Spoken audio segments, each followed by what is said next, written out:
To roll a Play-Doh ball, take some Play-Doh, put it in the palm of your hand and use your other palm and roll the dough.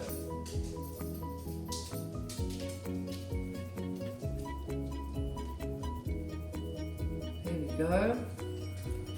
And another ball.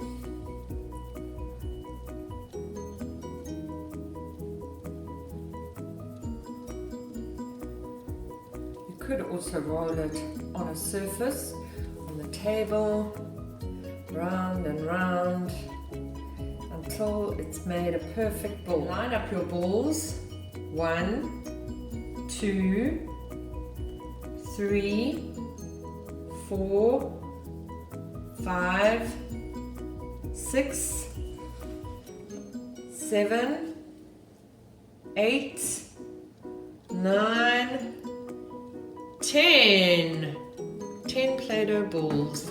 And if you take one ball away, count how many you have now. 1, 2, 3, 4, 5, 6, 7, 8, 9. And you can carry on doing that. Take one away and count the rest.